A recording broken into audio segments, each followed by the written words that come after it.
Alors, on est tous debout, on est tous en grande forme. Et quand je dis tous, ça inclut aussi le maire de Drummondville, Alexandre Cusson. Bon matin. Bonjour. Et quand on dit en grande forme, c'est vraiment en grande forme. On le voit marcher aux quatre coins de la ville non-stop.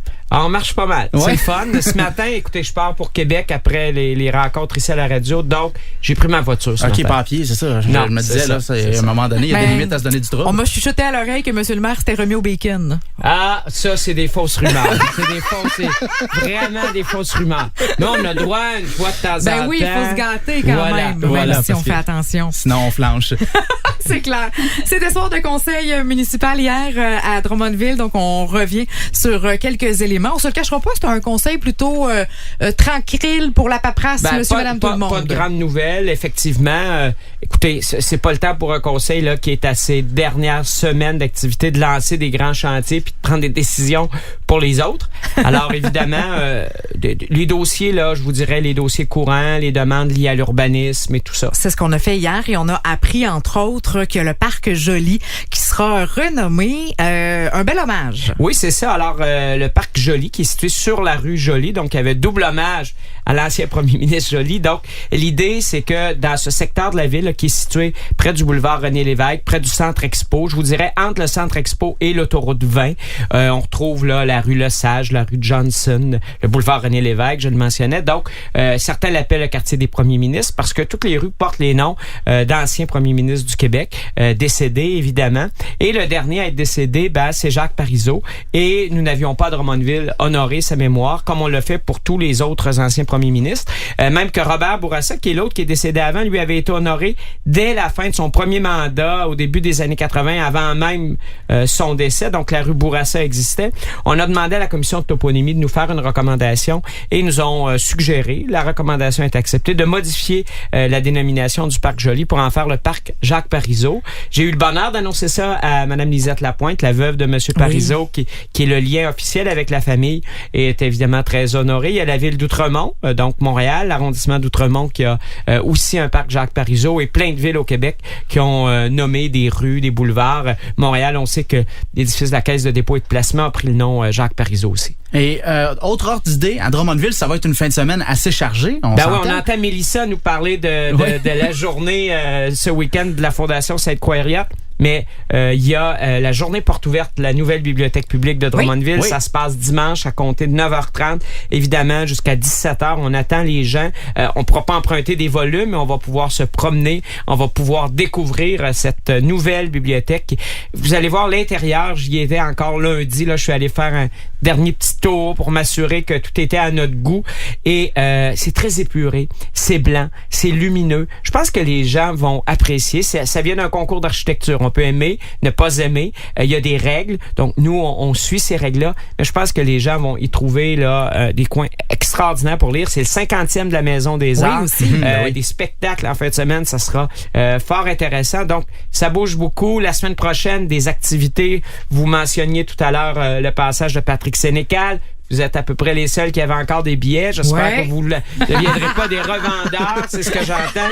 Mais il y a Steven Guilbeault qui est un conférencier fort intéressant au niveau environnemental qui va être là. Il y a l'auteur Biz. En tout cas, allez voir la programmation, mais réservez parce qu'il y a aussi les gens du Théâtre de la Dame de Cœur qui viennent pour les plus jeunes et ça aussi, c'est déjà complet. Alors, les gens doivent appeler au 478-6573 pour réserver ses places, mais c'est tout à fait gratuit. C'est de l'information qu'on retrouve sur le site de la ville, je présume, de toute façon. Tout à fait. Voilà, OK. Alexandre Cusson, merci beaucoup. C'est un plaisir et j'attends les gens dimanche. On sera là à la bibliothèque publique. On espère vous rencontrer en grand nombre. Et nous, évidemment, vous nous rencontrez en dessous du Pont Neuf ce soir avec de l'argent comptant pour les derniers billets pour l'événement de Patrick Sénécal. Le Pont Neuf, là, je ne sais pas de combien d'années on recule, mais Max vient de nous dire son âge. Oui, voilà. Caroline, tu n'as pas l'air de savoir de quoi on parle. Du tout. 105.3. C'est le moment, à 8h18, d'accueillir un homme des grandes occasions, le maire, M. Cusson, qui est avec nous. On l'applaudit. Bravo. Bon matin. Bienvenue dans le Drummond Matin. Bienvenue à Drummondville. Oui, écoute, non, mais ça fait quelques fois que je viens ici à Drummondville. Tout à fait, on aime ça. Ça fait quoi de se retrouver dans une vraie ville? Faut savoir qu'Étienne est de Trois-Rivières. Ici à chaque matin, mais...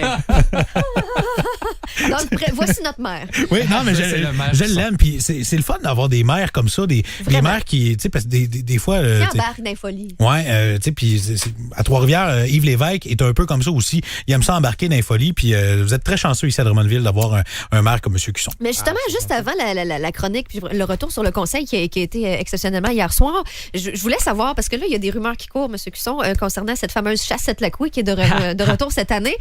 Comme quoi, ce serait toi, le maire il y a des gens qui m'ont parlé de ça, semble-t-il, parce que, vous savez, je me promène beaucoup, Tu je marche en ville, mais je suis pas à la recherche d'une enveloppe, mais il y en a une.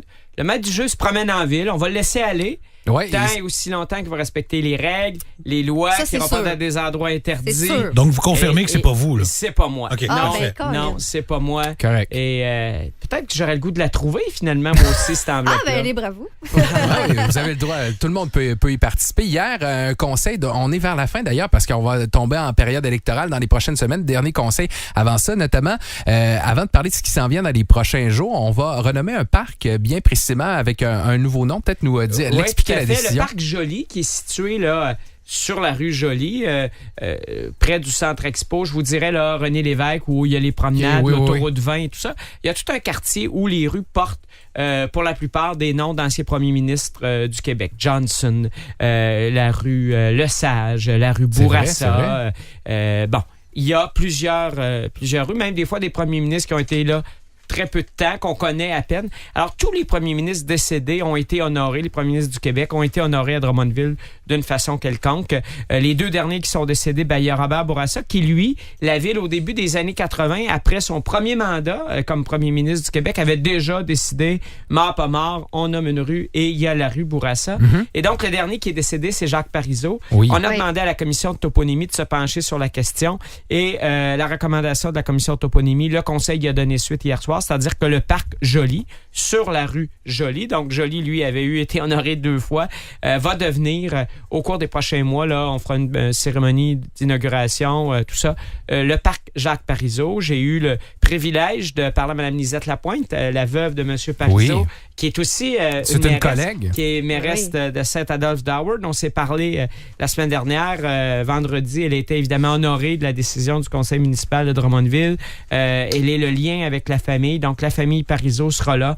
Et là, il reste à voir comment on va le mentionner dans le parc. Tout ça, c'est de poursuivre la tradition. Les anciens premiers ministres, bon, on a le boulevard René Lévesque, ça a été un grand premier ministre.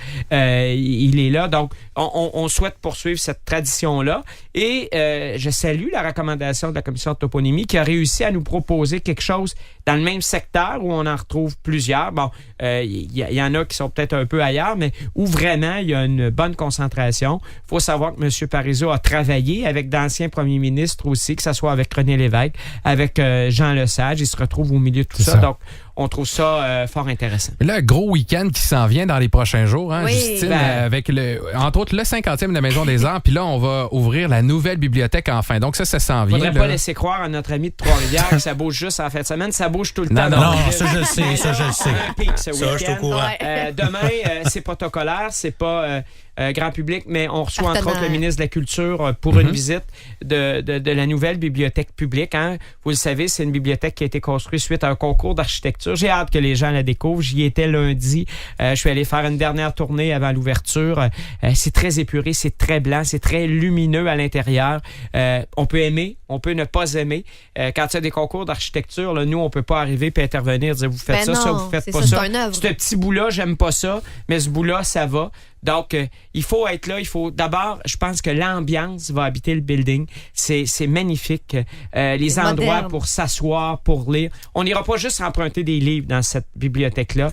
Dimanche, journée porte ouverte de 9h30 à 17h. Ça me fera un grand plaisir d'être là, d'accueillir les gens. J'espère qu'ils viendront en grand nombre. Mais dès lundi, ça ouvre au grand public. On pourra emprunter des documents à partir de lundi. Donc, on peut revenir. Je pense qu'on ne viendra pas là juste pour ça. La vue sur la patinoire est magnifique. Il y a de très, très belles activités la semaine prochaine. L'auteur Biz, Patrick Sénécal, le conférencier fort réputé Stephen Guilbeault, là, qui est reconnu au niveau de l'environnement. Ça va être fort intéressant, mais pour ces activités-là, qui sont toutes gratuites, il faut le dire, il faut réserver ces billets. Il y a peut-être là aussi une chasse à l'enveloppe ou une chasse aux billets pour mettre la main sur ces billets-là parce qu'il y en a qui affichent déjà complet. Entre autres, le Théâtre de la Dame de Cœur, qui est pour les plus jeunes, mais aussi Patrick Sénécal. Ouais. Donc, les gens qui voudraient des billets pour l'une ou l'autre des activités, que ce soit Biz ou pas Patrick Sénécal, mais Patrick Sénécal, si on vous écoute, vous allez avoir des billets. On m'a dit que vous aviez des billets. Nous autres, on a les derniers ici. La semaine prochaine, vous devenez des revendeurs. C'était une surprise, mais c'est correct. Alors, écoutez, on va peut-être vous faire surveiller. Donc, 478-6573 au service des arts de la culture, les gens qui voudraient réserver des places pour l'une ou l'autre des activités. Faites vite. C'est pas parce qu'on veut contrôler, c'est parce qu'il y a un nombre de places limité. Bien sûr. Ça va être fort intéressant. Patrick Sénécal, qui est un auteur drummondvillois à succès, qui est connu partout au Québec. Malheureusement, je pourrais pas être là le soir où Patrick Sénécal sera présent. Je serai à l'extérieur 2 jours, jeudi, vendredi prochain. Vous savez, je suis siège comme représentant du Québec à la Fédération canadienne des municipalités. Et plutôt qu'être dans la belle ville de Drummondville avec Patrick Sénécal, je ferai un petit aller-retour à Fort McMurray. Je vous dirais qu'on a déjà vu plus glamour comme sortie, mais c'est ça. Et je pense que ça va nous permettre de nous concentrer sur le travail. Et un petit tour à la Maison des Arts en fin de semaine pour souligner le 50e. Je l'oubliais, merci de me le rappeler. 50 ans, la Maison des Arts. Il n'y a personne ici qui était né quand ça a été ouvert il y a 50 ans. À la gang, on n'a pas 50. Mais j'espère que vous serez là aussi. De très beaux spectacles, de belles activités. La Maison des Arts, qui est un partenaire important dans l'offre culturelle de Drummondville. Je vous dirais le partenaire principal de la ville de Drummondville. Ça va être magnifique. Très beau spectacle. Puis Kyle Gouin, Drummondvillois, samedi soir avec sa conjointe Léane Labrèche d'Or. Léane Labrèche d'Or, voilà. On aura l'occasion d'en reparler d'ici la fin de la semaine de ce bel événement. Je suis certain que Justine va être intéressante quand elle va vous parler de ça, beaucoup plus que quand elle parle encore une fois de météo. Elle a été terrible cette année. Me le fait dire à chaque semaine. Ben non, mais surtout cette semaine, je te dirais. C'est quelque chose. Merci beaucoup, M. Cusson, de votre passage. De vous retrouver à chaque lendemain de conseil. On se revoit dans 2 semaines et là, on achève. Il en reste que 2. Et voilà. Ben écoute, moi je vous dis merci. Puis la prochaine fois, c'est Gab qui sera de retour parce qu'il est en congé de paternité cette semaine et la semaine prochaine. Donc Gab sera de retour mercredi prochain. Oui, parce qu'on a retour du bébé d'être en congé de paternité. On a une nouvelle Drummondvilloise qui est née. On s'offre